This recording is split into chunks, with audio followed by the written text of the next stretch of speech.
Heritier Ruvumbu Nzinga mu magambo akomeye cyane.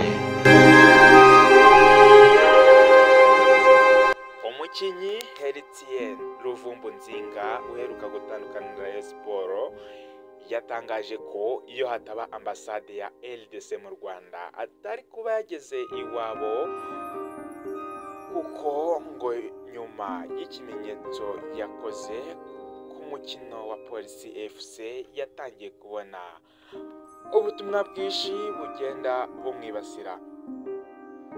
Heritier Ruvumbu Nzinga aganira na televiziyo y'igihugu TMC, Ruvumbu yatangaje ko aticuza ku kimenyetso yakoze, ndetse ngo kuva mu Rwanda bitari kumworohera iyo adafashwa n'ambasade yabo mu Rwanda. Yagize ati, umunsi w'umukino nyuma yo gutsinda igitego nagombaga kwishimira igitego nk'abakinnyi ba Leopard kugira ngo nshyigikire abaturage bari kwicwa i Goma, Masisi n'ahandi hagiye hatandukanye. Nyuma y'umukino nabonye abakinnyi bari kujujura, hanyuma menya ko nirukanywe, ndetse nabonye abasirikari banzenguruka iwanjye, nakira ubutumwa bwinshi cyane bugenda bunyibasira.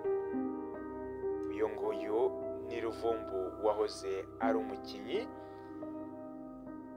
muri Rayon Sports, yitwara neza mu gihe yazaga, ndetse yigarurira imitima y'abakunzi b'iyi kipe.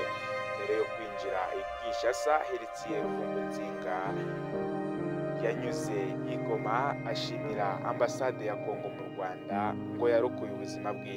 Yavuze ko atigeze yicuza kiriya kimenyetso yakoze. Yaragize ati, ndashimira ambasade ya RDC mu Rwanda kuko yanyijije ubuzima bwanjye. Iyo ambasade yacu cyangwa se ambasade ya RDC itaza kuba mu Rwanda,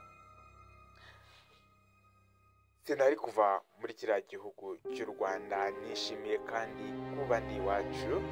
Bakoze akazi gakomeye cyane abambasaderi ba RDC mu Rwanda. Saha gusa Ruvumbu yatangarije ko u Rwanda rwashakaga kumugirira nabi, kuko kuri Radio Top Congo FM naho yaje kubyemeza. Yaragize ati, ntabwo ndi umunyapolitike, ndi umukinnyi w'umupira w'amaguru, nta kibi nigeze nkora, gusa nashyigikiye abavandimwe n'abashiki bacu bari gupfira mu burasirazuba. Ariko natangiye kwakira ubutumwa buteye ubwoba ingabo zitamenyerewe zagiye zohereza aho nari ntuye, kandi nahigwaga n'abantu batagaragara. Ambasade yacu rero yaje kohereza imodoka iza kuntwara muri ambasade, nari ifite umutekano. Ruvumbu yaje gusaba abakinnyi bakina mu mahanga kugaragaza ubumwe, nabo bagakomeza gukora icyo kimenyetso. Heritier Ruvumbu Nzinga yaje kuvuga ko yari asigaje amezi 3 yonyine ku masezerano ye muri Rayon Sports, ndetse yemeje ko abayobozi bayo bahoraga bamwinginga ngo yongere andi. Ageze i Goma yahawe indege yihariye imugeza i Kinshasa, hanyuma agezeyo yakirwa na Minisitiri wa Siporo, ndetse hari amakuru ko azahura na Perezida Tshisekedi.